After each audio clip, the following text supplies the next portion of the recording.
Good afternoon, everyone. Before we begin, I want to take a moment to acknowledge the dangerous and heartbreaking situation in Florida with Hurricane Milton, as well as the devastation caused by Hurricane Helene. Our hearts are with the survivors and all those who are impacted by these historic storms.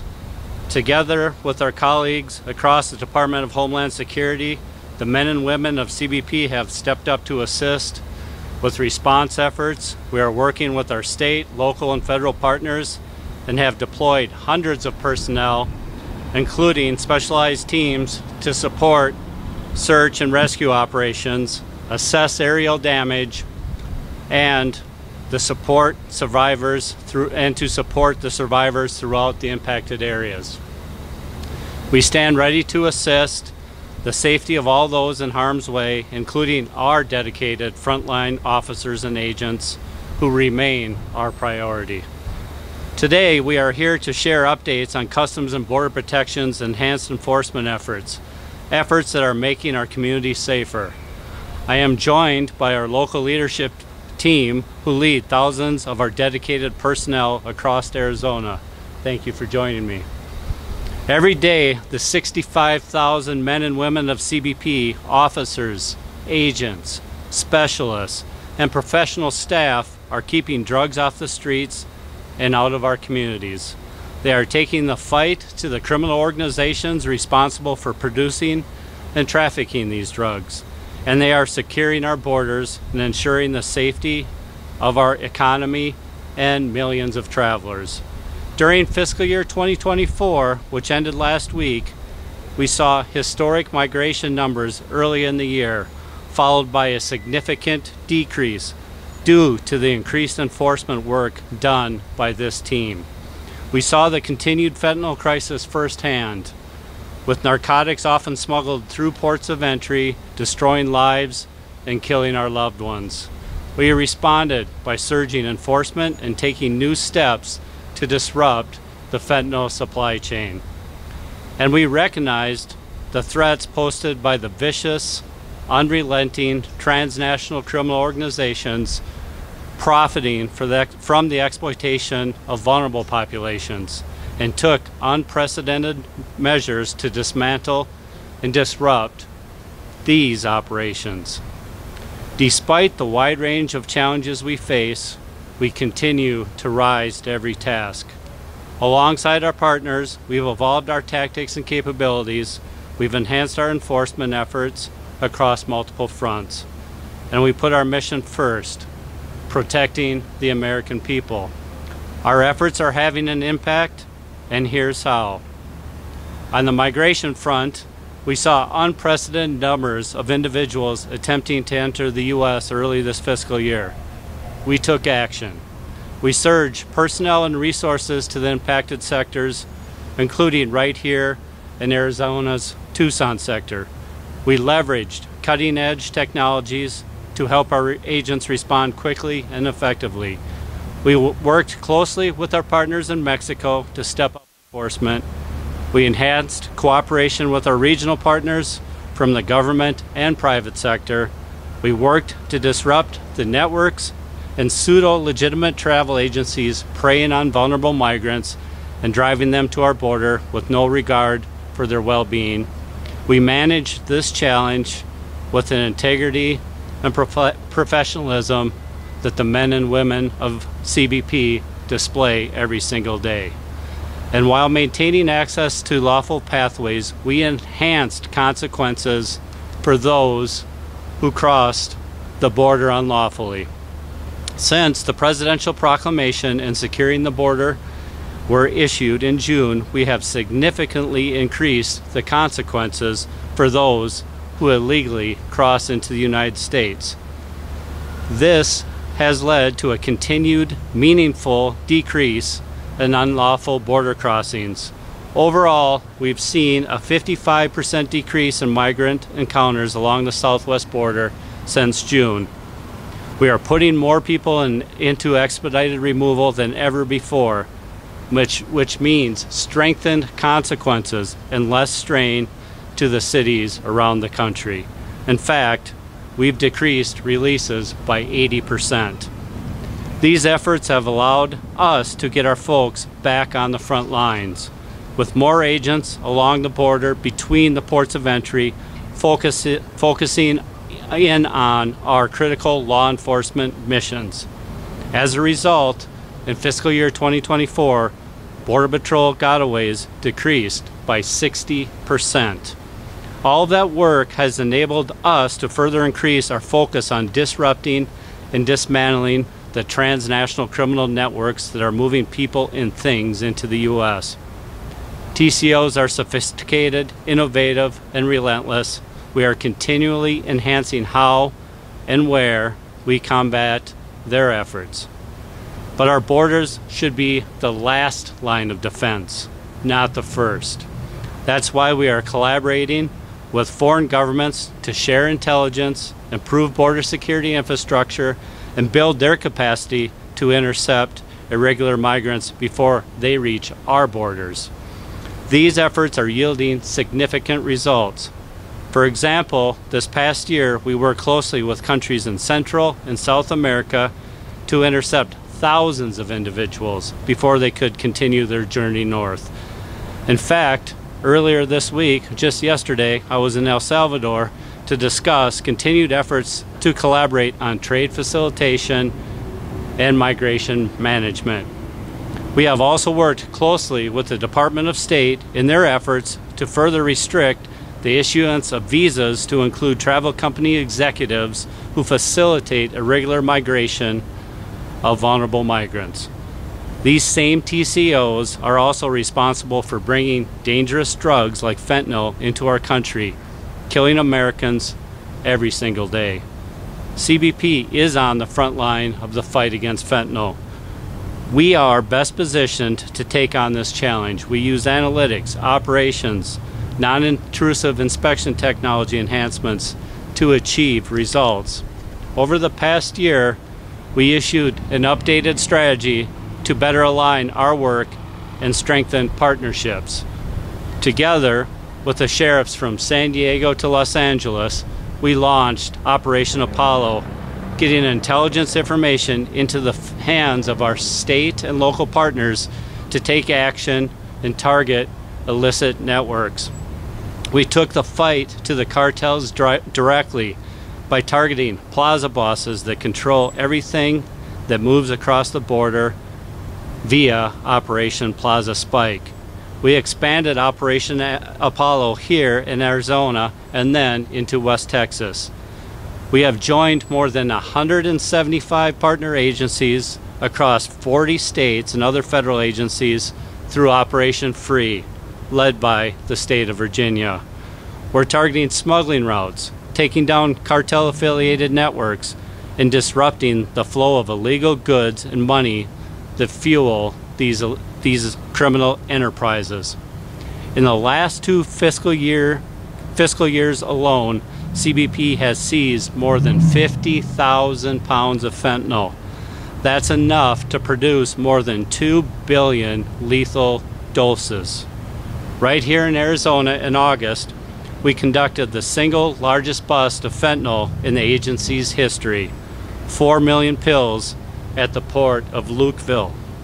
Just last month, we brought together state, local, tribal, and territorial law enforcement partners in California, Arizona, New Mexico, and Texas to address the movement of fentanyl throughout the country.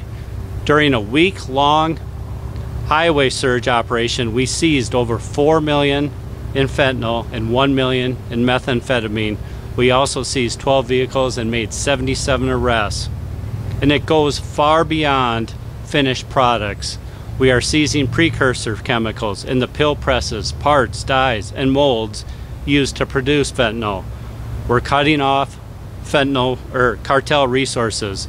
In fiscal year 2024, we seized more than $13 million of currency at the southwest border.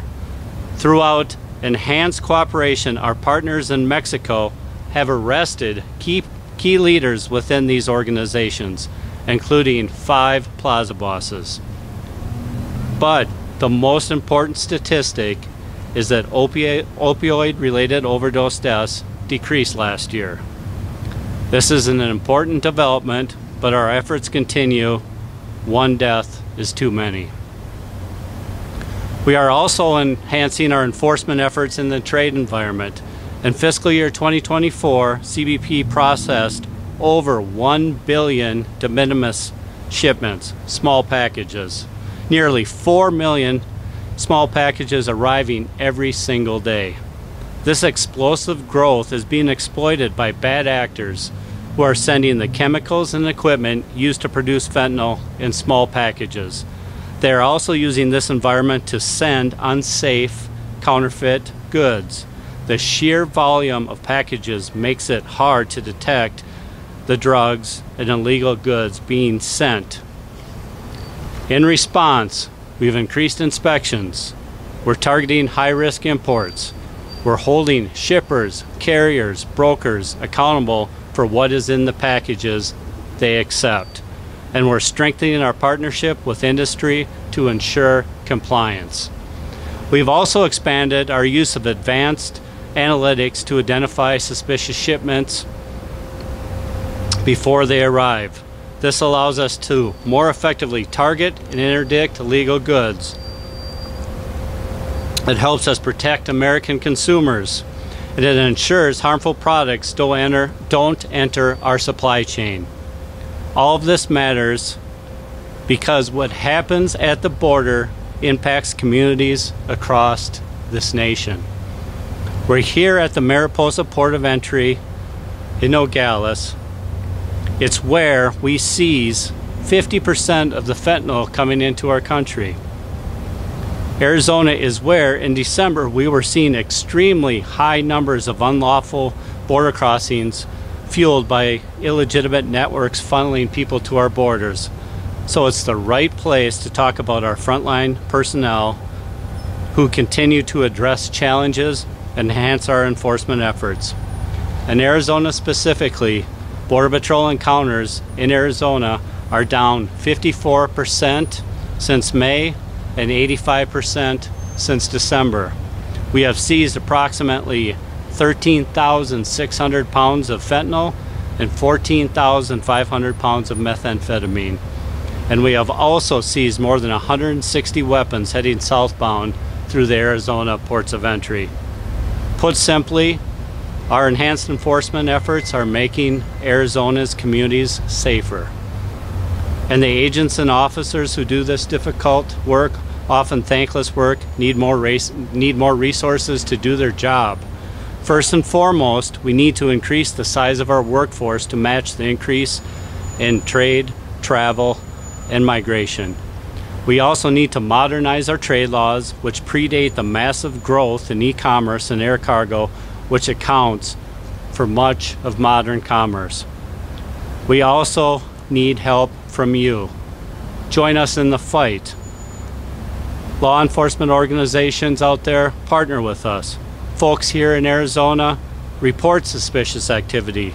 Soon, we'll be launching a fentanyl tip line so you can take action to protect your communities. And folks across America, know this: CBP is working every single day to keep you safe. And a plug here, for those of you who want to keep America communities safe, join us. We're hiring. In conclusion, we are looking to the future. We are dedicated, we are motivated, we are relentless. And we will continue to advocate for more tools and resources to stay one step ahead in this dynamic threat environment. Our mission is to protect our country and our communities. We will not fail. Thank you.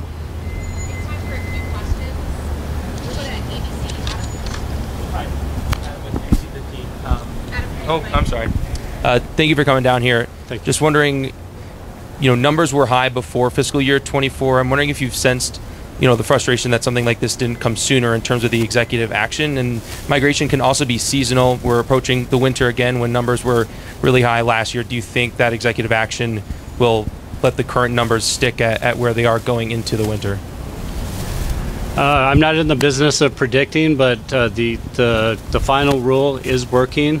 We have removed more people in the last year than we have since any year since 2010. 85% of all folks are being put through, or we've increased expedited removal, which is a more extreme consequence, by 85%. And what I will say is we continue to manage via litigation, and we need new laws, rules, and regulations to help us to continue to manage. But I will tell you that the men and women of CBP are there. They're back in between the ports. We're going after the smuggling networks with our partners, both here domestically and foreign. We're going to continue to work with our partners. It's a regional, just like I said, I was just in El Salvador where we're sharing information on smuggling networks.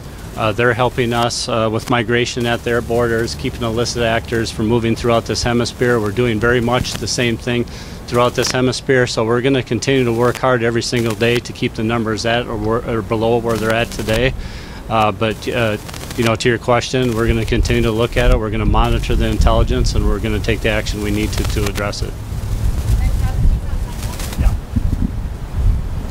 Hi, I'm Paul Ingram with the Tucson Sentinel. Earlier this year, there was an issue about the funding for non-intrusive inspection technology. That funding wasn't happening. Yeah, sorry, I'm over here.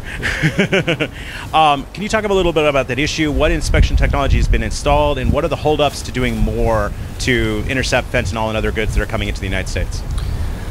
That's a great question. So I will tell you, this year we've increased our inspection rates through non-intrusive inspection technology in vehicles from 1 to 8%, from 15 to 28% cargo. Right here, where we're seeing the most fentanyl in the nation, we're doing over 50% of all cargo is being screened by non-intrusive inspection technology. We're doing enhanced operations right behind you every single day with the non-intrusive inspection technology. NII, and we did receive additional funds. We continue to put additional NII in the ground, and we will need additional funds in 2025 to put the rest in by 2026. But it's one tool in the toolbox. We continue to put additional forward operating labs where we have chemists and scientists out there looking at the signature of the narcotic. We're doing that in coordination with FDA and DEA, so we can start to look to see what precursors and the like are in that fentanyl, how it's being produced, where the precursors are coming from, what the supply chain looks like. Just last week, right here, we seized about 2.55 pounds of fentanyl that also had carfentanil, which is 100 times more stronger than fentanyl, along with xylazine. So with that forward operating lab, we're going from 18 to 24 across the country, so we can identify those trends. So then we can go after the supply chain. So we always talk about the fentanyl coming through the ports of entry here, where we're also facilitating legitimate trade and travel every single day. We have our agriculture mission, our immigration mission. We have a whole host of things doing here. We need to go after the precursors, the pills, dyes, molds, parts thereof. When I talk about modernizing our trade law, the last time trade law was modernized was when I started in 1993. E-commerce went from 100 or so million packages in 2015 to 1.4 billion this year. So we need to continue to look at the whole continuum, go after the supply chain, use all of our resources to go after it, including put the NII on the ground, which I'm proud to say we're making improvements. But the last point is we're going to need additional money so that we can enhance our artificial intelligence and machine learning, so we can screen more cars. You see out here, these folks got 60 seconds to make a determination. If you want to get that NII image, you want to do it before they get to primary, so we can make an informed decision. So you're going to need artificial intelligence that can compare the images of what something should look like to what it is looking like. And we're making progress there and testing a whole host of different technologies as we speak. Hi, Rafael with the Arizona Republic, right here. There you are. Like you mentioned earlier, the number of migrants found in between ports is dropping, but the number of folks who are presenting themselves at port of entries has increased. I was asking whether or not, you all have sufficient staffing for the increase of people showing up at ports of entries? So the legitimate travel coming to our ports of entry has increased. We are over 410 million passengers last year. Trade is increasing. The small packages are increasing. So we have asked through the supplemental for additional officers. We do need additional officers. I asked for an additional 1,000 officers to help us for the fentanyl fight, so we can free more folks up to do those inspections that we're talking about. So yes, we do need more officers, and we do need to ensure that we're looking forward to 2028, when we're going to have a huge retirement surge due to law enforcement and coverage for the men and women in blue at the ports of entry. We have a human resource strategy. It needs to be funded. We need to start hiring now.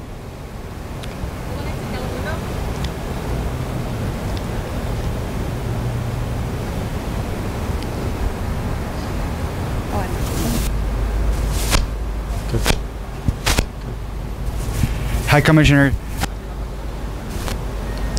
Have you seen any change in the flow of... we know he was heads of the cartel of Sinaloa, and they have a really close relationship with Sinaloa and Arizona. So that's a great question. So generally what we'll see when actions like that take is we can see a short change, right? So we did see a short dip in the seizures of fentanyl that we were seizing here in Arizona, just like we did when we announced Sergio Venezuela. Venezuela is one of our top targets. But then we saw the fentanyl start coming back to the ports of entry. So we've seen marginal change right away, but we haven't seen systemic change.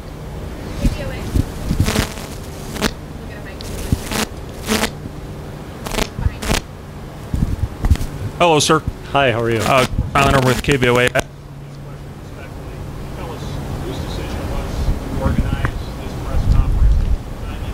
So we have an election next month. Was there any political?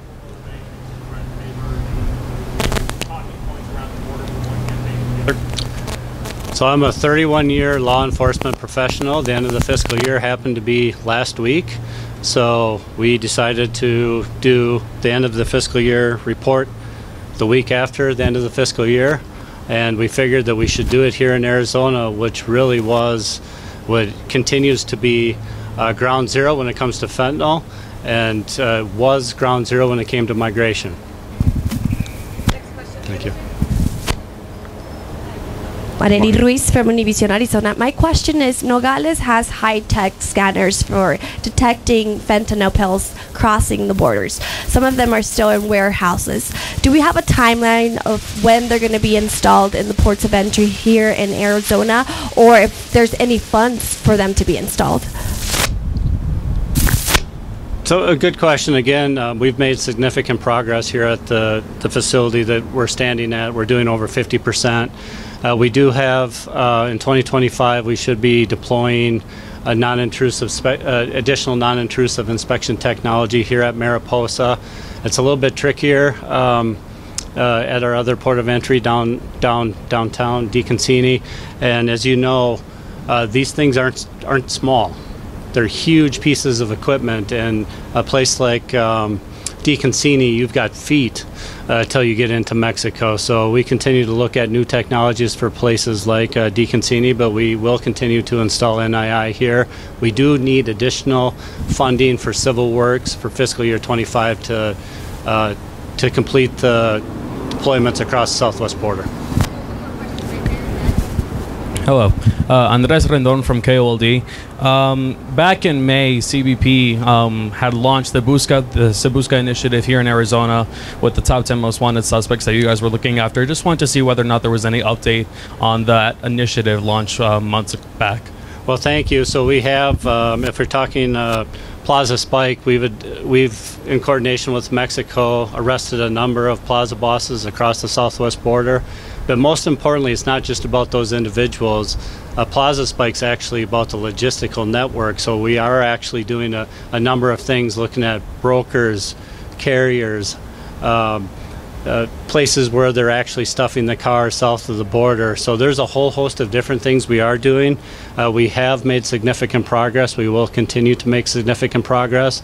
But I'll also point this out to anybody that may be listening. We're going to do it at a time and place of our volition. All right, thanks everybody. Thank you.